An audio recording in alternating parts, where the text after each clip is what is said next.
Salam alaikum wa rahmatullahi ta'ala wa barakatuh. Bienvenue au Bastion 23, toujours avec votre émission Valeurs et Engagement pour son 9e numéro, en compagnie du professeur Issa Abdelmekki, professeur en anthropologie sociale et politique. Aujourd'hui, nous parlerons de monothéisme. Le monothéisme, comme vous le savez, est le principal pivot sur lequel la foi musulmane et la religion sont édifiées. Il est exprimé dans le premier des 5 piliers de l'islam, la profession de foi, Ashhadu an la ilaha illallah wa ashhadu anna Muhammadan rasulullah. De ce monothéisme découlent et émanent des concepts religieux qui peuvent se matérialiser, qui ne peuvent plutôt se matérialiser sans une connaissance exacte, je dirais pas profonde, mais plutôt correcte, de l'essence divine, d'Allah. Cette connaissance aura des incidences sur notre vie de façon individuelle, mais aussi sur nos valeurs sociales contemporaines et sur les systèmes qui les régissent.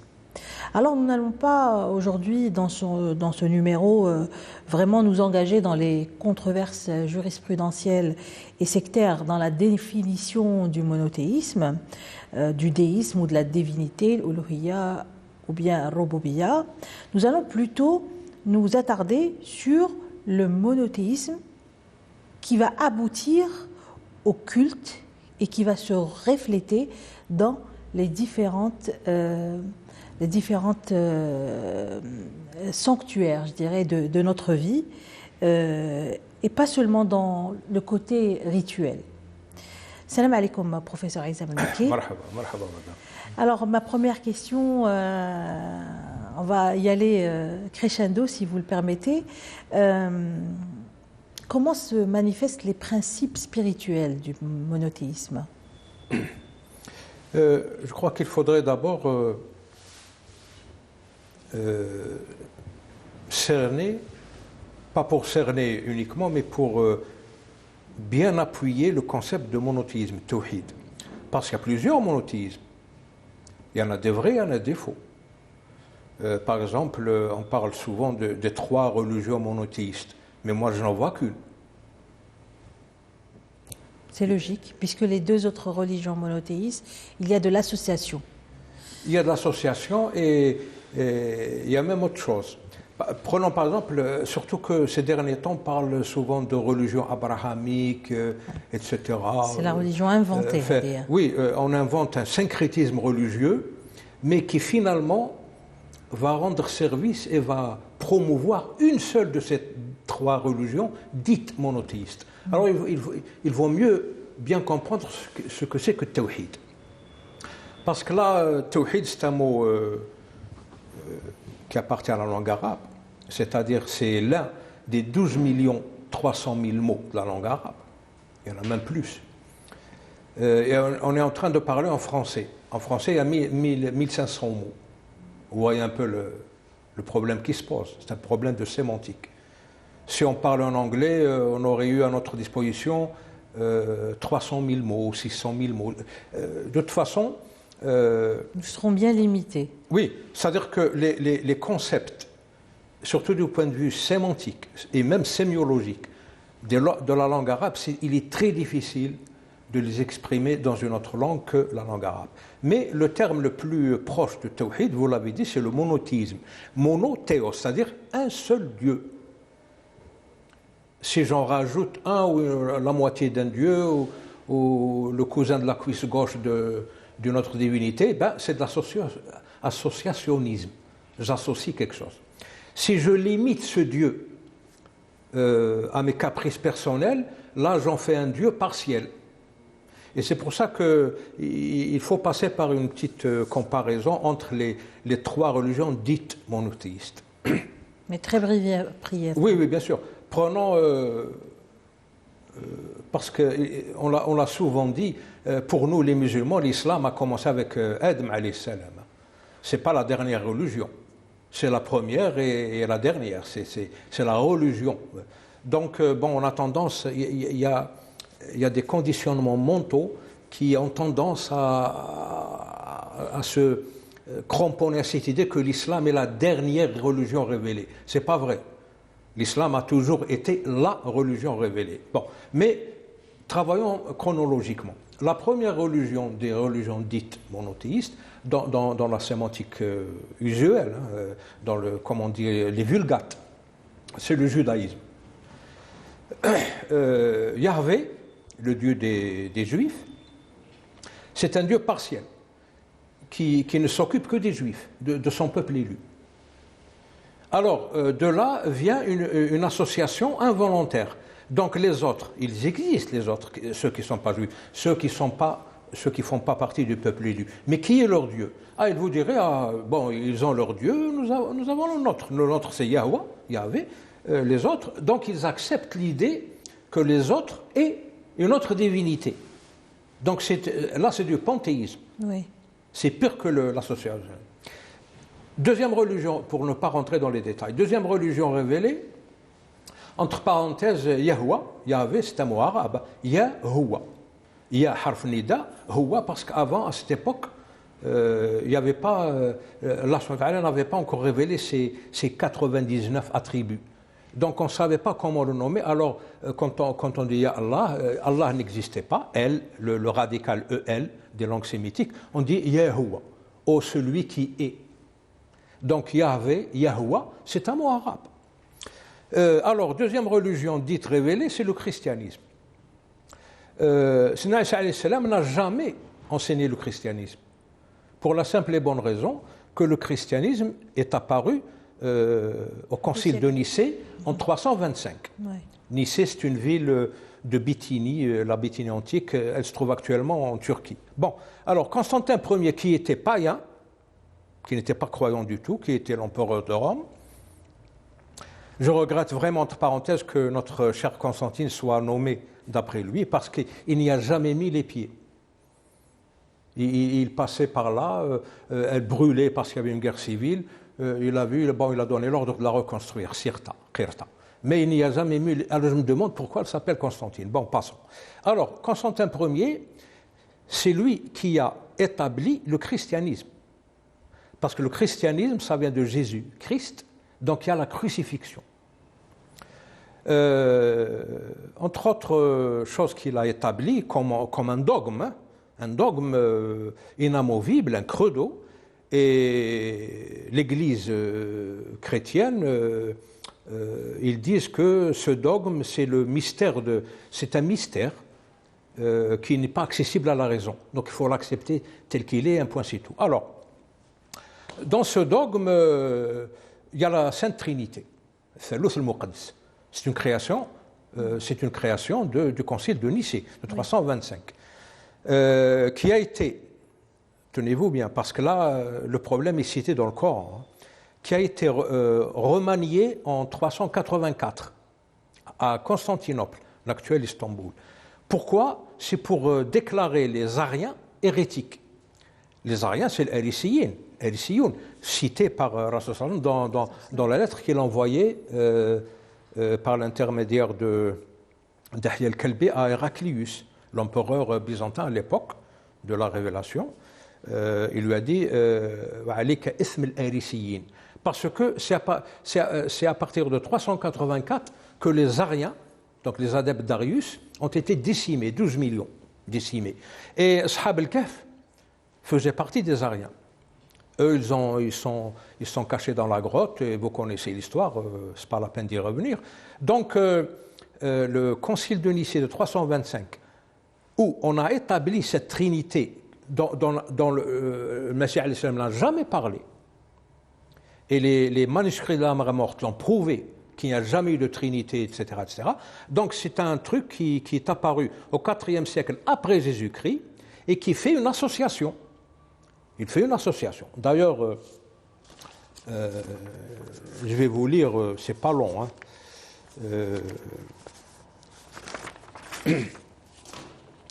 Ça s'appelle le symbole de Nicée-Constantinople. Voilà. Alors, nous croyons en un seul Dieu, monothéisme, le Père Tout-Puissant. Le Père déjà. Oui, le Père déjà, c'est humain, c'est biologique, Bon, on est géniteur biologique, etc. Un seul Dieu, le Père Tout-Puissant, créateur du ciel et de la terre, de toutes choses visibles et invisibles. Nous croyons en un seul Seigneur, Jésus-Christ. Alors il y a le Père, créateur, et le Seigneur Jésus-Christ. Les deux sont des seigneurs. Voilà, le Fils unique de Dieu, né du Père avant tous les siècles. Dieu venu de Dieu. Donc il y a un Dieu qui est venu de Dieu. Engendré et non créé. Engendré, c'est ça, c'est grave. C'est grave. Et non créé.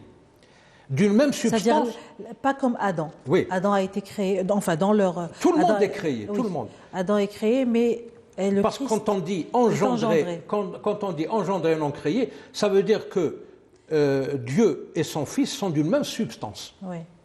C'est là le problème. Ce genre de truc n'existe pas en islam. Donc, d'une même substance que le Père. Et par qui tout a été fait. Qui, pour nous les hommes et pour notre salut, est descendu des cieux. Et s'est incarné par le Saint-Esprit dans la Vierge Marie. Et a été fait homme, il a été crucifié sous Ponce Pilate, il a souffert et il a été mis au tombeau. Tout ça, c'est la substance de Dieu. Il est ressuscité des morts le troisième jour, conformément aux Écritures. Je ne sais pas quelles Écritures. Il est monté aux cieux, où il siège à la droite du Père. Donc, association. C'est une association. De là, il reviendra dans la gloire pour juger les vivants et les morts, et son règne n'aura pas de fin. Ouais. Nous croyons en l'Esprit Saint, qui règne dans la vie. Donc là, le Saint-Esprit, c'est-à-dire le troisième élément, maintenant, il règne dans la vie. On se demande qui c'est qui règne dans la vie, le Père, le Fils ou le Saint-Esprit. Qui procède du Père par le Fils, qui a parlé par les prophètes, qui, avec le Père et le Fils, est adoré et glorifié. Nous croyons l'Église une, sainte, universelle et apostolique. Nous confessons un seul baptême pour la rémission des péchés. Nous attendons la résurrection des morts et la vie du monde à venir. Amen. C'est ça le concile de Nicée. Alors, nous avons une première religion dite monothéiste qui adore. Donc, vous avez parlé de Uluhiyya et Rububiyya. Cette religion monothéiste, qui correspond à 0,02% de l'humanité aujourd'hui, disent que notre Dieu, c'est notre Dieu à nous tout seul, nous sommes son peuple élu, tout le reste, les goïms, les Ummiyun, etc., ils ont leur Dieu, ça ne nous intéresse pas. Deuxième religion dite révélée, je viens de vous lire le Concile de Nicée. Et c'est parce que les Ariens, ils étaient contre ça. Jusqu'à aujourd'hui, il y a ce qu'on appelle Nasara al-Mouhidoun, des chrétiens, pas des chrétiens, des nazaréens, parce que Nasara, ce n'est pas les chrétiens. Les chrétiens, c'est les adeptes de la religion établie par Constantin Ier au Concile de Nicée de 325. Mais Nasara, c'est la ville où a prêché le plus de temps Sayyidina Isa alayhi salam. Donc on appelle ça, on peut appeler ça la religion nazaréenne, Nasara. Bon, alors jusqu'à présent, il y a des nazaréens. Aux États-Unis, en Angleterre, en Tchécoslovaquie, en Pologne, il y a des églises mouahida. Pas nombreuses, mais elles existent. Et elles n'ont aucun poids parce qu'il faudrait que le Vatican ou les patriarches la reconnaissent. C'est ce qu'ils ne feront jamais. Donc eux, ils se cramponnent à leur foi et ils laissent faire. Très bien. Alors maintenant, on arrive à l'islam. Voilà. Moi, je voudrais qu'on appelle ça la soumission. À qui? À Dieu. Parce que l'islam est un terme galvaudé de nos jours. Il est tellement galvaudé que... Et puis tout le monde, maintenant, il a en tête l'idée fixe que l'islam est apparu il y a 14 siècles, que le dit Mohammed n'a fait que recopier les textes anciens. Oui, mais bon, ça, c'est pas les musulmans. Ça, c'est un autre débat. Oui. Mais c'est-à-dire que, déjà, il y a un nihilisme, un négationnisme au départ, qui met les musulmans, pas l'islam, les musulmans en mauvaise position. Alors là, on arrive au tawhid. Le tawhid en islam, appelons-le l'islam, pourquoi pas. Le tawhid en islam, c'est autre chose. Oui, voilà. Le tawhid en islam, c'est le tanzih, le kulli, lillahi wa sifatihi. Et à partir de quoi? À partir des attributs que Dieu lui-même s'est donné. C'est-à-dire il y a cette notion de soumission totale et d'obéissance complète à Dieu subhanahu wa ta'ala. Complète, oui, complète, intégrale. Et Dieu, vous avez parlé de Zet. On ne peut pas parler de Zet ilahiya. Qu'est-ce qu'on en sait? Zet ilahiya. Personne n'en sait rien. À travers ses attributs. Eux, ils parlent de substance. Rasul sallam nous a dit ne cogitez jamais sur ça. Nous connaissons Allah subhanahu wa ta'ala à travers ses attributs. Voilà, ses et attributs, les noms qu'il s'est attribués. Sa création, son œuvre.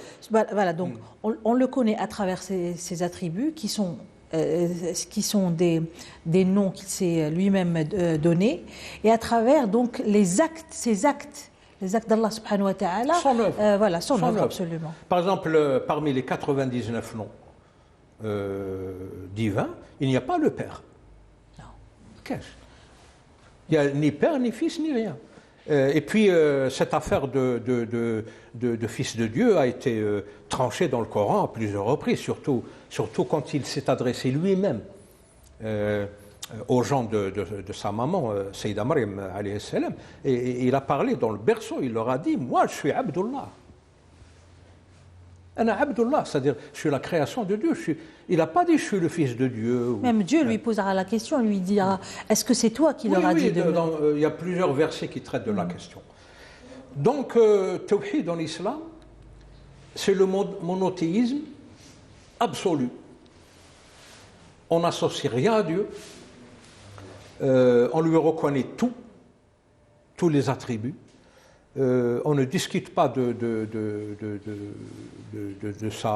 sa divinité, l'uluhiyya, ni de son omnipotence, rububiyya. Il est omniscient, omnipotent. Donc ça ne se discute pas. Dieu, c'est Dieu.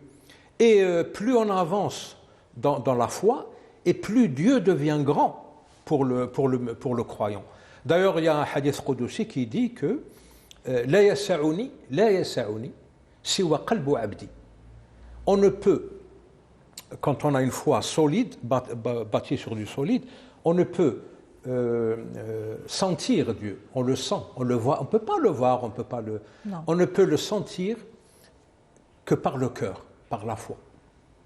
La yasa'uni shay'un siwa qalbu abdi. Donc c'est ça le monothéisme en islam. Alors, ces qualités, l'unité de ses noms, de ses attributs, de ses qualités, ce n'est pas négociable pour un musulman. Oui. Ce n'est pas négociable. Et là, il faudrait citer la très belle lettre philosophique de Hayy ibn Yaqdhan, d'Ibn Tufayl, Abu Bakr ibn Tufayl. C'est un philosophe de Grenade, 6e siècle de l'Hégire.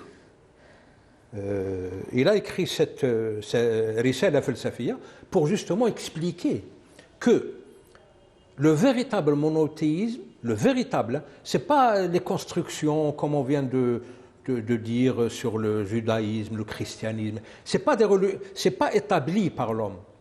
C'est idrak, c'est une perception. C'est une perception spontanée construite sur ce qu'on appelle en islam la fitra. La fitra, c'est quoi? Il n'y a pas de mot en anglais ou en français qui donnerait le sens de fitra. Le fitra, c'est j'aime bien un mot forgé par docteur Saïd Chiban. C'est une très belle expression. Le contrat originel. C'est-à-dire Dieu, quand il a créé l'être humain, il y a un contrat originel, tacite, qui est passé. Tacite, il a été réel puisqu'il a posé la question à Adam et à sa descendance. Oui, mais là il y a un contrat. C'est là où il y a eu le contrat. Oui, il y a un contrat originel. Lorsqu'on arrive sur cette terre, on arrive avec cette connaissance C'est-à-dire, vous ne trouverez pas de ce contrat. On est à peu près 8 milliards d'individus sur la terre. Il n'y a pas un seul qui ne croirait pas à un créateur. Même les athées sont obligés de donner une explication. Oui. Ils vont faire la force Bon, eux, ils vont faire Généralement, dans ils le sont- scientisme, dans Oui, le... oui, oui, oui. Donc, Ils croient qu'il y a une force ou... mais voilà, mais il y a une origine. Il y a un être qui est à l'origine Oui, oui, de... Un étant, pas un être, un étant. Un étant qui est à l'origine de tout ça. Alors, donc, Hayy ibn Yaqdhan, Hayy ibn Yaqdhan, pourquoi il l'a appelé le héros du roman pourquoi il l'a appelé Hayy ibn Yaqdhan? Hayy et Yaqadha. Hayy ibn Yaqdhan, c'est-à-dire que il a le cœur vivant et l'esprit éveillé. Hayy ibn Yaqdhan. Parce que l'une des choses que Ibn Tufayl voulait prouver, c'est que la foi ne s'oppose jamais à la raison. Et c'est l'histoire d'un gamin qui a été abandonné sur une île déserte et qui, comme ça, sans qu'il y ait de société, sans qu'il y ait d'environnement social, est arrivé à la croyance qu'il y a un créateur à tout ça. Il regardait les animaux, la mer, le ciel, ça. Il a dit, mais tout ça doit avoir un créateur. Donc il est arrivé, le fitra, ce contrat originel. Moi j'appellerais ça la conformité. Le fitra, c'est la conformité au pouvoir créateur de Dieu. C'est une conformité. Mais peu importe, pourvu que l'idée passe. Arrive, ouais. Passe. Mais le mot fitra, ça n'existe pas dans les autres langues, mais le fitra, c'est ça. C'est un contrat originel, c'est une conformité avec la volonté divine. Quand on est conforme à cette volonté divine, on est à le fitra. Et il ne faut pas oublier le fameux hadith Nabawi Sharif. Je vous lis كل مولود يولد على الفطرة فأبواه يهودانه أو ينصرانه أو يمجسانه كمثل البهيمة تنتج البهيمة هل ترى فيها جدعاء ثم يقول أبو هريرة parce que c'est lui qui a rapporté le hadith اقرأوا إن شئتم فطرة الله التي فطر الناس عليها لا تبديل لخلق الله ذلك الدين القيم الفطرة الإسلام دين الفطرة. Alors, par fitra, par conformité à la volonté divine, par fidélité au contrat originel, comme dirait Dr Saïd Shiban, le musulman est arrivé à cela. Et comment est-il arrivé à cela? En acceptant la profession de foi. La ilaha illallah Muhammadur Rasulullah. C'est ça la pierre angulaire de cette religion qu'on appelle l'islam et qui a existé depuis Adam. Hein. C'est pas une religion qui est copié-collé d'un livre quelconque, etc., comme ils le disent. Donc, Tawhid, c'est ça. D'accord. Alors, pour moi, il y a un seul monothéisme, c'est ça. Il n'y a pas d'autre, hein, un Dieu partiel, une association divine, etc. Bon, la Sainte Trinité, c'est bien beau, mais il vous dirait, bon, c'est inaccessible à la raison. Moi, quand je lis Hayy ibn Yaqdhan, ça devrait être accessible à la raison et ça devrait accepter la critique de la raison. Parce qu'en islam, il y a une concordance absolue entre la foi et la raison. Voilà. Très bien. Donc là, on a parlé de ce monothéisme, de ses caractéristiques, de ses attributs d'Allah subhanahu wa ta'ala. On comprend que dans le monothéisme, il y a ces notions de soumission complète et d'obéissance absolue à Allah subhanahu wa ta'ala. Tout cela va avoir un impact sur le comportement de l'individu. Absolument. Comment sera-t-il en société ? Bon, d'abord, cet impact n'est pas uniquement limité à l'individu, parce que finalement, la société, c'est un ensemble d'individus. Justement, commençons par l'individu lui-même. Oui, c'est le début. Parce que et sur ses relations. La société étant une somme d'individus, le premier impact va avoir lieu sur l'individu. D'accord. Et c'est cette somme qui a... Bon, alors on va se trouver devant plusieurs cas de figure. Une société, c'est quoi? Ce n'est pas dans le jargon moderne, je dis bien moderne, pas contemporain. La société, c'est quelque chose qui se démarque des dirigeants. En islam, la société, c'est les dirigeants compris. Et le meilleur exemple qu'on a eu historiquement, c'est le Khilaf al-Rashida. Là, les dirigeants faisaient partie de la société. Il n'y avait pas de garde du corps, il n'y avait pas de... Les dirigeants, c'est-à-dire les khulafa, Rabat, le khulafa Rachidin, ils se baladaient comme ça dans la rue, ils priaient avec les gens, ils allaient au marché avec les gens. Il n'y avait pas de démarcation entre gouvernants et gouvernés. Donc c'est dans ce cas de figure, la société globale... N'empêche qu'il y en a deux qui l'ont chèrement payé. Hein. Oui, oui, bien, trois. Oui, Trois. bon. Mais ça, justement, Oui. ça ouvre les yeux. C'est-à-dire, quelle conclusion on devrait tirer parce qu'il y a les gens mal intentionnés, les ignobles, qui la mauvaise foi, ils vont se dire, oh, qu'est-ce que c'est cette religion, ils sont tous morts, tués, assassinés, etc. Oui, mais c'est pas parce qu'ils étaient musulmans et parce qu'ils étaient comme ça qu'ils ont été assassinés. Ils ont été assassinés pour ce qu'ils représentaient. Tout à fait, bien sûr. C'est une élimination. Bien sûr. Parce qu'il y a les autres forces, les forces du mal, Shaitan, Satan, ça ne l'arrange pas, ce monothéisme. D'ailleurs, vous pouvez voir de nos jours, et même avant, toutes les religions panthéistes, polythéistes, animistes, tout est accepté, sauf le monothéisme. Le monothéisme musulman, pour qu'on soit bien clair. Oui. Pour moi, il y a un seul monothéisme. Oui. Il n'y a pas de... Il y a un seul. Cette religion, d'ailleurs, il n'y a qu'à voir la guerre totale qu'on est en train de déclarer à l'islam de nos jours, enfin actuellement. Ça veut dire que ça, c'est inacceptable. Les forces politiques, les trends, comme ils disent, les tendances, sont intrinsèquement contre le monothéisme. Oui. Et c'est pour ça que les musulmans sont en train de souffrir.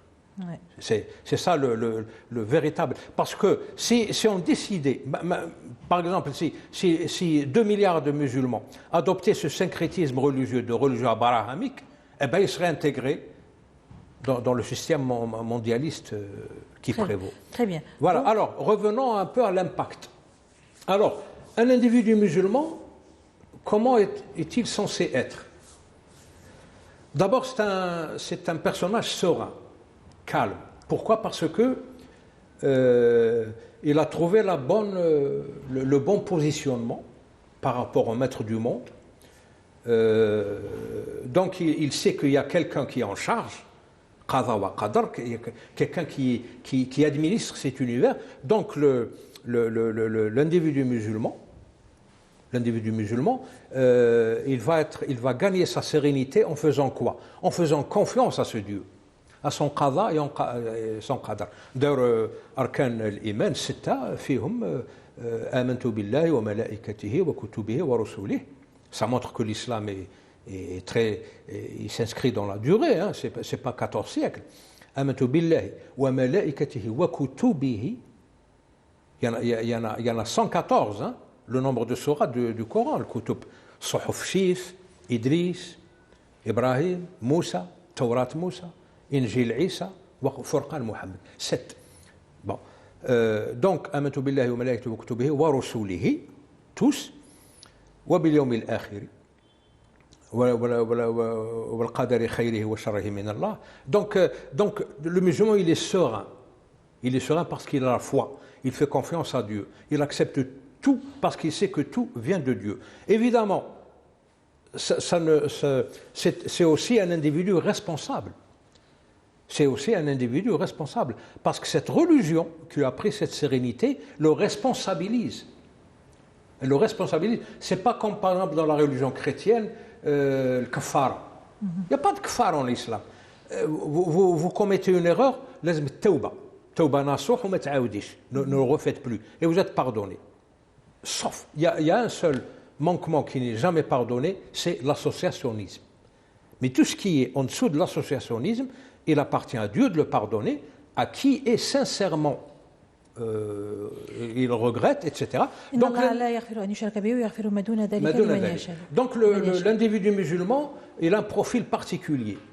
Et si on partait du principe que la société, c'est la somme de ces individus, on va avoir aussi une société comme ça.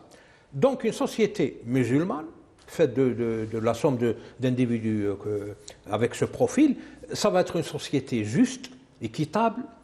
Qui tend à l'être, qui tend au maximum à l'être. Oui, parce que nous n'allons pas aussi sortir l'homme de son humanité. La perfection, c'est une voie infinie. Oui. La perfection, c'est la voie vers Dieu. Et comme on n'atteindra jamais Dieu, on le porte dans le cœur. Et lui, il est plus proche de nous que du cordon ombilical ou la veine jugulaire. Mais on n'atteindra jamais Dieu durant cette vie. Ouais. Jamais. Donc, cette société musulmane, elle va être comme ça. Maintenant, on arrive au deuxième cas de figure. Donc, cette société musulmane, elle va avoir son système économique, son système politique, sa sociologie, hein, avec sa sociométrie, ses sociogrammes, etc. Ça va être une société bien définie qui se démarque des autres sociétés qui sont gérées par un panthéisme, un monothéisme, un polythéisme, ou un animisme, ou un athéisme, etc. Ou une anthropolatrie, par exemple. Oui. L'anthropolatrisme. Il y a même des sociétés qui sont gérées par la zoolatrie. Aux Indes, par exemple, il y a des gens qui adorent des animaux. Oui. Ils construisent des temples dorés en or pour des rats, des singes, etc. Oui. Bon, libre à eux. Libre à eux. Nous, l'islam, justement, il nous apprend la tolérance. Mais il faut dire les choses telles qu'elles sont. Donc, je ne dirais pas que c'est de la tolérance, parce que lakum dinukum waliya dini, ce n'est pas une question de tolérance. Si, je l'accepte. Non, bien sûr qu'on est obligé de les accepter. Il n'y a pas d'obligation dans l'islam. Mais la tolérance, je pense que c'est autre chose. C'est plutôt... coexistence, voilà, tolérance. Une coexistence. Oui, bon, peu importe la charge sémantique qu'on donne au terme, surtout qu'il y a toujours des glissements sémantiques qui viennent dévier un peu le sens des mots. Mais cette société musulmane, d'ailleurs, il faudrait qu'on en parle un jour de son système économique. Alors, cette société musulmane, il y a un cas de figure où ses gouvernants ne sont pas sur la même longueur d'onde. Alors, attendez, avant d'arriver à ça, lorsque je vous entends parler de ce qui découle justement de ce monothéisme sur l'individu, ensuite sur la société, il y a ces versets dans le Coran où Allah subhanahu wa ta'ala dit que justement l'islam et donc le monothéisme musulman a fait sortir les croyants de je sais pas comment l'adoration, de jahiliya, de l'ignorance, oui, c'est ça. Jahiliya, c'est pire que l'ignorance, c'est l'obscurantisme. Oui, l'obscurantisme. Je trouve que même l'ignorance obscurantiste, de cette ignorance-là vers la lumière. Le problème, c'est que mais en même temps, Allah subhanahu wa ta'ala dit dans un autre verset, justement lorsqu'il parle du fait de ne pas se comparer à ces premiers ignorants, il l'appelle l'ignorance première. Est-ce qu'on peut comprendre qu'il y a d'autres ignorances qui sont arrivées avec le temps, je dirais 14 siècles en tout cas après la révélation de cette religion? Est-ce qu'il y a d'autres ignorances que celles liées au fait d'être polythéiste ou autre chose? Une ignorance liée justement à une ignorance culturelle, une ignorance... Absolument. C'est une rétrogradation. Voilà. Il arrive qu'on rétrograde, qu'on perde ses acquis, etc. C'est ce qui est arrivé plusieurs fois à l'Oumma, au monde musulman. Pourquoi? Parce qu'ils ont commis justement des erreurs politiques graves. Les problèmes de l'Oumma sont intrinsèquement des problèmes politiques, de gouvernance et politique. C'est quand on étudie... L'Oumma n'existe pas, n'existe plus en tout cas, cette Oumma. Théoriquement, elle est virtuelle. Tant qu'il y a l'islam, elle existe virtuellement. Mais sur le plan de la pratique, elle est partie en charpie. Hein. C'est extraordinaire. Donc, il arrive, comme je disais, qu'il y ait une démarcation entre l'élite qui gouverne et la société. Alors justement, on revient, entre parenthèses, à Hayy ibn Iqdal. Hayy ibn Iqdal a voulu justement montrer autre chose que la fitra, l'iman bil fitra.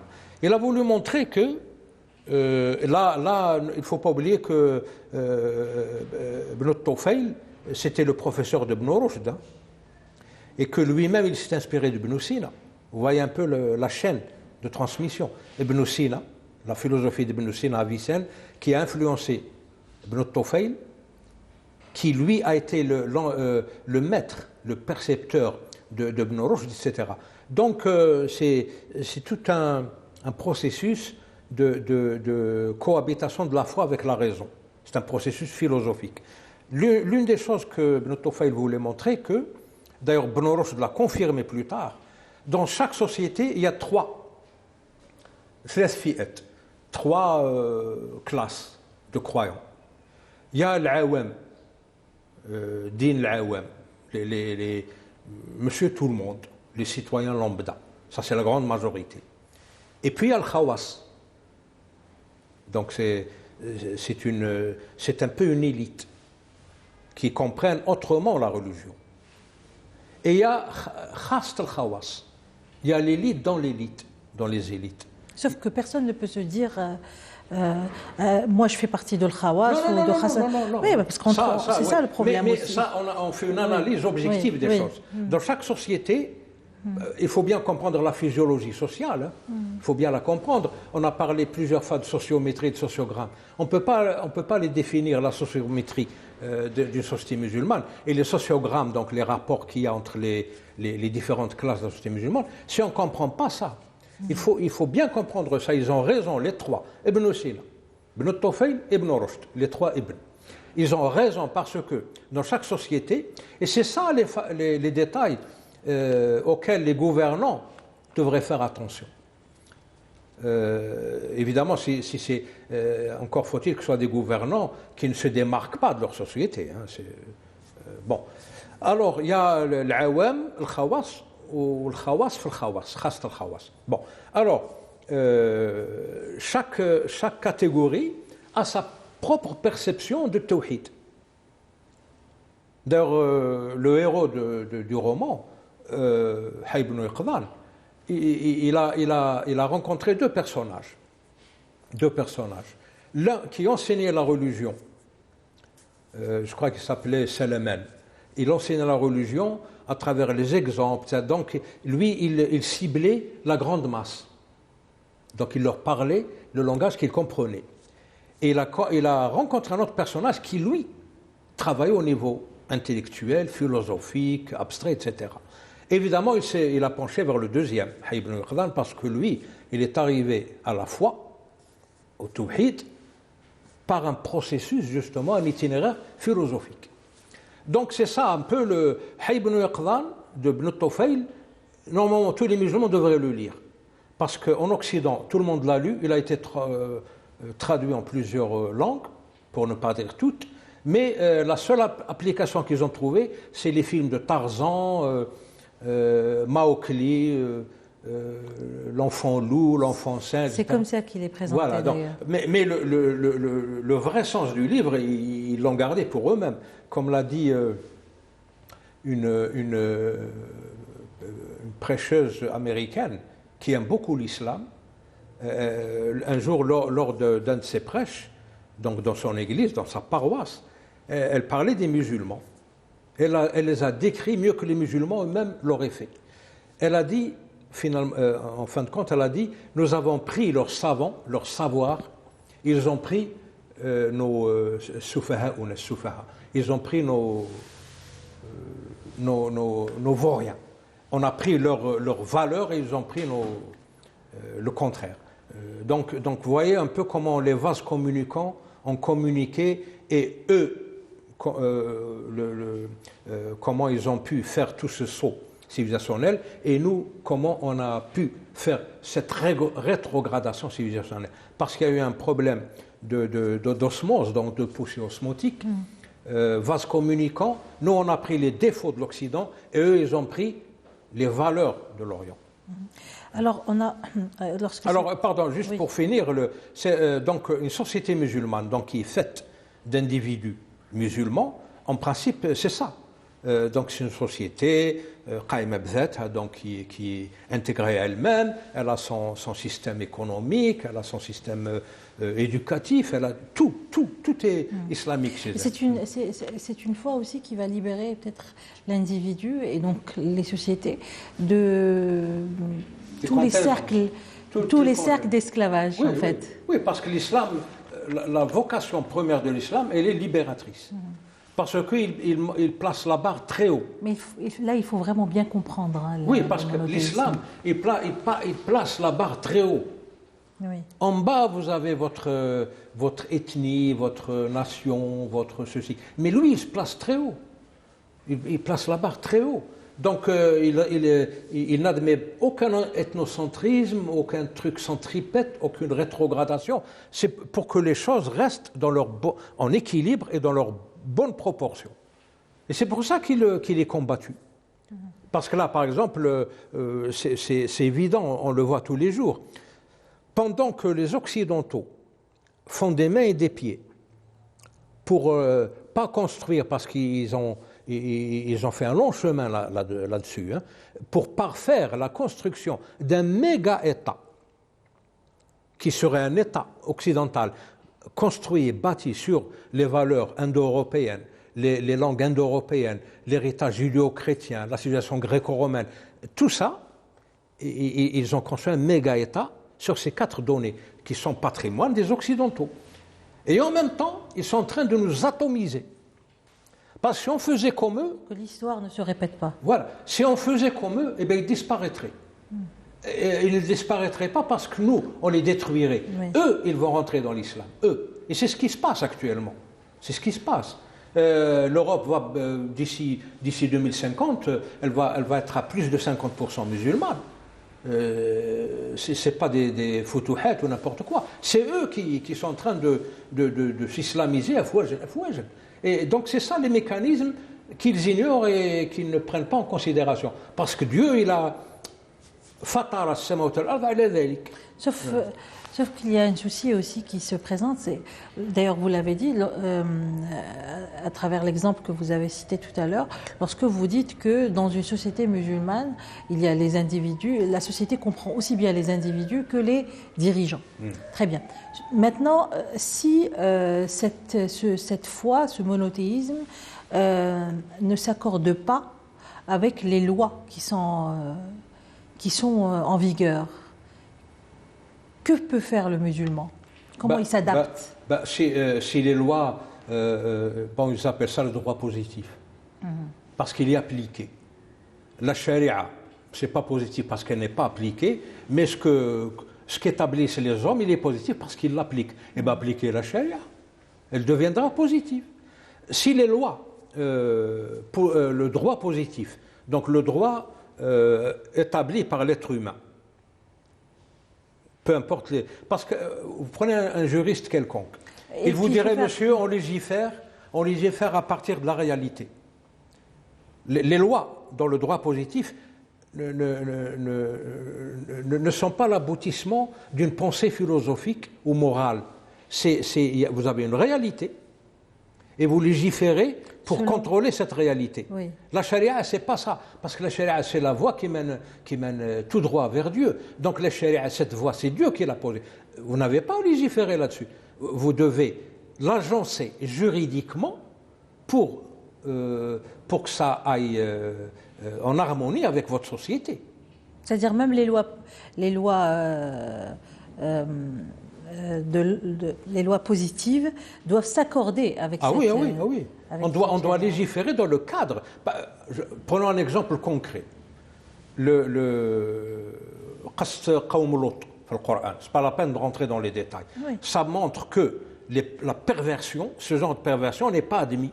Parce qu'il est contre nature. Très bien. Lorsqu'il y a des musulmans, s'il y a des musulmans ou des associations musulmanes qui vont accepter dans le cadre des libertés individuelles et des règles, lorsqu'ils vont accepter cette, ce genre les sociétés musulmanes n'acceptent pas ça.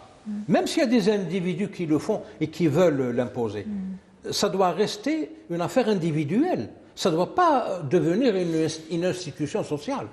La perversion, ce genre de perversion, par respect aux téléspectateurs, on en parle les choses par leur nom, cette perversion, ça doit rester dans le cadre de comportements individuels. Ça ne doit pas devenir une institution sociale. Maintenant, comment eux, ils veulent casser cette société musulmane? Ils vont créer des lois. Il y a la hiérarchie des normes. La législation internationale est supérieure à la législation nationale. Donc le droit national, tout ce qui est au-dessous de la Constitution et tout ce qui est légiféré au niveau national doit être hiérarchiquement inférieur, subordonné à ce que légifèrent les gens. Voilà. Ou alors s'accorder avec ces... Alors, si par exemple, au niveau de... Là, comment ils vont faire? Ils vont placer des dirigeants qui sont sur la même longueur d'onde qu'eux. Parce que ces dirigeants vont avoir un arsenal législatif, des instruments légaux pour faire passer leur législation à l'encontre de la législation nationale. C'est ça le problème. C'est ça, je vous ai parlé de démarcation des dirigeants par rapport à la société. Quand vous placez un dirigeant qui pour des intérêts personnels ou je ne sais pas moi, accepte ça, eh bien, il va vous faire une constitution, il vous dira, monsieur, la constitution c'est un document pour les citoyens, pas pour les croyants. Ça veut dire que vous devez choisir entre être citoyenne ou croyante. Vous devez choisir. Vous ne pouvez pas être à la fois citoyenne et croyante. Vous voyez comment ils jouent. Et puis, pour faire passer ces perversions, ils vont vous dire, monsieur, c'est les libertés. Si vous n'acceptez ça, vous êtes un dictateur. Et ça devient une dialectique. Un obscurantiste. Oui, et ça va devenir une dialectique entre dictature et liberté. C'est comme ça que... C'est la franc-maçonnerie mondiale c'est la duplicité du langage de la franc-maçonnerie mondiale. Ça, c'est un autre débat, c'est tout un sujet énorme qu'il faudrait peut-être traiter un jour. Mais il faut être conscient quand même de ce qui se passe. Il y en a marre. On se paye nos têtes comme ça, avec une facilité extraordinaire. Donc, la charia, c'est la charia. C'est la voie. Et ce qu'on légifère, ce qu'on fait, nous les humains, c'est sujet à erreur. D'ailleurs, il y a un tas de proverbes, par exemple, comme le proverbe américain qui dit « les lois sont faites pour être changées ». Et plus il y a des lois, plus il y a de voleurs. Il y a des dictons populaires qui montrent que les lois humaines ne sont pas parfaites.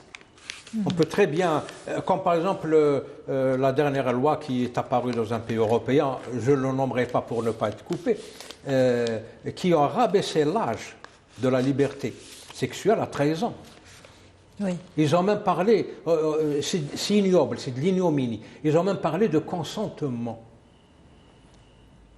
Ça, c'est un exemple parfait qui prouve l'imperfection des lois humaines. Jusqu'à cette loi, et malheureusement, justement, ils disent que les lois n'ont jamais d'effet rétroactif. Parce que si cette loi avait un effet rétroactif, il devrait dédommager tous les gens qui sont allés en prison parce qu'ils ont détourné des mineurs. D'ailleurs, cette loi a été faite pour cela, en fait. Voilà. Donc avant cette loi, on était mineur à 16 ans, donc si on est, comment dire, traîné dans une aventure, disons, sentimentale, pas autre chose, eh bien, détournement de mineur, on va en prison. Mais aujourd'hui, c'est plus un détournement de mineur. Donc, imaginez, regardez le nombre de gens qui sont allés en prison à cause d'une loi qui vient d'être changée par son opposé. C'est ça, les lois humaines. Ça, c'est un exemple concret. C'est ça, les lois humaines. Oui. En tout cas, parce qu'il ne nous reste pas beaucoup de temps. Finalement, lorsqu'on est un vrai monothéiste, et qu'on comprend qu'on comprend réellement et correctement le monothéisme. La foi et la religion n'est plus cloisonnée dans cet espace privé seulement. Elle ne peut plus être confinée ou s'exprimer juste à la maison. Absolument. D'ailleurs, même si ça arrivait, même si on se cloisonne, on se cloître chez soi, eh bien ils vont vous rejoindre chez vous en faisant des lois. Par exemple, ils vont vous dire, monsieur, les droits de l'enfant, à partir de 11 ans, il a la liberté de foi, la liberté de croyance. Si vous êtes une famille de musulmans et si votre enfant de 11 ans a envie d'être chrétien, vous n'avez pas le droit de l'en empêcher. Vous dites d'accord, il est libre. Mais ils vont vous dire attention, il ne faut pas faire la prière devant lui pour ne pas l'influencer. Il ne faut pas faire le ramadan devant lui pour ne pas l'influencer. Il ne faut pas, etc. Le libre choix. Donc ils vont investir votre foyer. Le et libre imposer... choix de choisir ce qu'ils veulent. Voilà, c'est exactement ça. Ils vont investir votre foyer, vous obliger, même à l'intérieur de votre foyer. Et viendra un jour où ils investiront les clusters de votre cerveau. Là, on n'est pas dans le complotisme ou non, c'est de la réalité. Ou peut-être qu'on peut être accusé d'obscurantisme ou d'une certaine d'être renfermé. Non, pas du tout. Ça, c'est une réalité. C'est une réalité, amère, mais c'est une réalité. Il faut être alerte et comprendre que c'est un combat en fait. Ah oui. Aujourd'hui, on est face à une lutte pour pouvoir être ce qu'on est et croire dans ce qu'on est. Puis ils sont agressifs. Il y a une agressivité intolérable. À la limite, elle est inexplicable. Comme par exemple des LGBT, je ne citerai pas le pays, qui sont tous, comme par hasard, des étudiants dans une université américaine, dans ce pays musulman. Ils ont fait, donc des LGBT, qui ont fait des manifestations. Et ils ont manqué de respect à la Mecque, à la Kaaba. Ils ont pris une image de la Mecque. Ils l'ont encadré des drapeaux LGBT. L'arc-en-ciel, le drapeau des L, le drapeau des B, le drapeau des G, etc. Ils l'ont encadré. Ils ont même mis à la place de la Kaaba, Sharifa, un animal mythique perse, je ne sais pas. C'est un serpent avec une tête de femme, etc.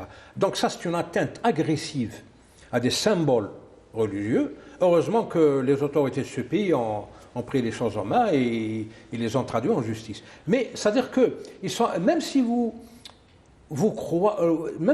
cloîtrez chez vous, même si vous cloîtrez à l'intérieur de votre peau, ils vont vous rejoindre, ils vont vous investir, ils vont vous agresser. Pourquoi? Parce que vous êtes monothéiste. Et le monothéisme est inacceptable. Il faut être anthropolâtre, panthéiste, polythéiste. Il faut croire à l'immanence, comme font les athées. Oh, Dieu, c'est l'univers, justice immanente, ceci et cela, etc. C'est ça. Là, si vous faites ça, vous êtes bouddhiste, vous êtes ceci, vous êtes accepté. Vous êtes même choyé, étudié, etc. On a même inventé une science qui n'existe pas, l'islamologie. Pourquoi il n'y a pas de christianologie, de judéologie, de bouddhiologie, l'islamologie? Parce que l'islam les dérange. Le monothéisme, le vrai, les dérange. Quand on est monothéiste, on n'accepte pas les modèles de gouvernance qui existent. On n'accepte pas la franc-maçonnerie. Quand on est monothéiste, quand on est musulman, on n'accepte pas ça. On construit une société sur inspiration divine. Et c'est pour ça qu'ils veulent la détruire. C'est ce qui arrive aux faibles lorsqu'ils cherchent la force ailleurs que là où on devrait la trouver. Voilà. C'est le hadith de Omar al-Khattab. Merci beaucoup, professeur Aïssa Belmekki. Merci à vous de nous avoir suivis. On se retrouve la semaine prochaine. Salam alaikum wa rahmatullahi ta'ala wa barakatuh.